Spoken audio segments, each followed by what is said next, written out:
মুর্শিদাবাদের বড়ুয়ায় অঙ্গনওয়াড়ি কেন্দ্রে অনিয়মের অভিযোগ, খাবার বঞ্চনা, জলমগ্ন পরিবেশ নিয়ে ক্ষোভ গ্রামবাসীদের।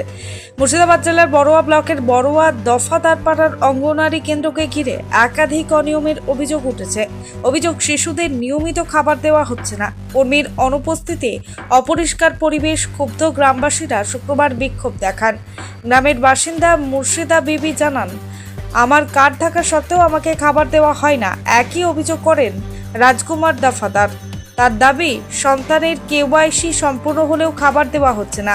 গ্রামবাসীদের অভিযোগ, দায়িত্বে থাকা অঙ্গনওয়াড়ি কর্মী নাসিমা খাতুন প্রায়শই কেন্দ্রে থাকেন না। তার পরিবর্তে স্বামী এসে কেন্দ্রে উপস্থিত মহিলাদের সঙ্গে দুর্ব্যবহার ও ঝগড়া করেন বলে অভিযোগ করেন জেসমিনা দফাদার। খাবার বিতরণের স্বচ্ছতা নিয়েও প্রশ্ন তুলেছেন গ্রামবাসীরা। তাদের দাবি, উপস্থিতি খাতা চাইলে নাসিমা খাতুন তা দেখাতে অস্বীকার করেন, ফলে সন্দেহ আরও বেড়েছে। অন্যদিকে কেন্দ্রে জলমগ্ন পরিবেশে চরম অসুবিধায় পড়ছেন মা ও শিশুরা। অভিযোগ, কেন্দ্রের সামনে হাঁটু জল জমে থাকে। কোনো নিকাশি ব্যবস্থা না থাকায় বর্ষার সময় সমস্যার তীব্রতা বাড়ে। শিশুদের খাবারে আনতে মায়েদের জল ভেঙে আসতে হয়। এবং যদিও অভিযুক্ত অঙ্গনওয়াড়ি কর্মীদের বক্তব্য ভিন্ন, রান্নার দায়িত্বে থাকা প্রিয়াঙ্কা দেবী বলেন, আমাকে যেমন ডাল চাল দেওয়া হয় আমি তেমনভাবেই রান্না করি। নাসিমা খাতুন দাবি করেন, অনেকের আধার লিঙ্ক নেই, তাদের লিঙ্ক করতে বলা হয়েছে, তারপর খাবার দেওয়া হবে।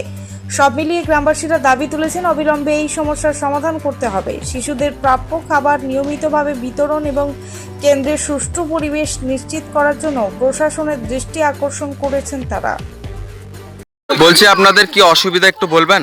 অসুবিধা, ও স্ত্রী চাকরি করে তো সেখানটা ওর হাজবেন্ড এসে ওখানটা বসে থাকবে, আর উনি এসে ঝামেলা করবে, খাবার দেয় না, ছেলেদিকে এসে খাবার দেয় না, বাচ্চা খাবার দিচ্ছে না ঠিক মতো।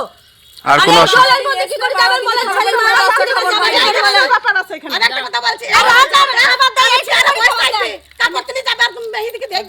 খাবার দেয় না, ঠিক মতো এইটুকু খাবার দেয়।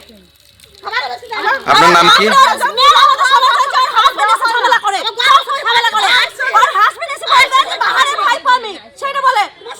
আচ্ছা, ঠিক আছে, আপনার নাম কি? আমার নাম জেসমিনা দফাদার। আচ্ছা, আর কোনো অসুবিধা আপনাদের? 10 দিনও চাকরি জয়েন করছে, 10 দিনই ঝড় হয়েছে। মায়ের সাথে ঝামেলা করছো, এই কারণে মাকে বলি প্রতিদিন আসতে হবে এখানটা, এই কাদা থেকে বের আসবে সমস্যা করে, খাবার দেয় না ছেলেদের, একটু টাইম হলে খাবার দিচ্ছে না। ওনার স্বামী এসেছিল একদিন, ওনার স্বামী এসে আমাকে বলে গেল যে তুমি আধার লিঙ্ক নাই, তুমি খাবার নিতে এসো না। আমি মানুষ মানে আমি খাবার নিতে আসিনি, আমি আধার লিঙ্ক করে নিয়ে এসেছি। এই মাসের 1 তারিখে আমি আধার লিঙ্ক করে নিয়ে এসে আধার কার্ড দেখি যে আমার বৌমাকে আমাকে তাড়িয়ে দিল, বলছি এই মাসে আসবো না, পরে আধার লিঙ্ক দেখবে, আধার কার্ডে কেওয়াইসি করবে, যা করে করবে, তারপর তো আমাকে বলবে, কিছু করলো না, আমাকে তাড়িয়ে দিল, খাবার দিল না। আমি আজকে 10 দিন হচ্ছে, এই মাসে 10 দিন খাবার নিতে আসিনি, আগে খাবার নিতে আসিনি আমি। আর আমার বৌমা করছি বাচ্চা, আজকে আমার চলতে খাবার খাবার বন্ধ করবে। আমার তো নতুন ভর্তি হয়েছি না, যখন খাবার আর বৌমার কাঁচা বাচ্চা 2 মাসের বাচ্চা বলে কি করে আসবে এই কাদা পানিটা বলেন। আমি বলতে চাইছি যে আমার এই একটু জোরসে বলুন। স্কুল আমার এখানে ধরেন যাদের কিশোরায় ভর্তি হয়েছে তাদের ধরেন স্কুল আসছে না। এবার আমার ধরেন পেশেন্টের একটা ছবি ছাড়তে হবে, সরকারি যেটা নিয়ম, ক্লাসের ওপর আমাদের প্রচুর চাপ। এবার আমরা ওই জন্য একটা মাকে বলছি, এবার সব মাগুলো আমার জন্য এরকম মানে বলছি আর কি। এবার ধরেন আমি দিদি, আমি চার্জে দিদি, আমি তো প্রতিদিন আসতে পারবো না, আমি 9টার পরে, আমি তো কন্টিনিউ 9 দিন থেকে 9 দিনে আসছি, বুঝলেন। অন্য কিছু নয়, শুধু ফেস ক্যাপচারের জন্য কিচ্ছু না। আচ্ছা, আপনার নাম কি? আমার নাম নাসিমা খাতুন। ব্যুরো রিপোর্ট, চেতনা নিউজ।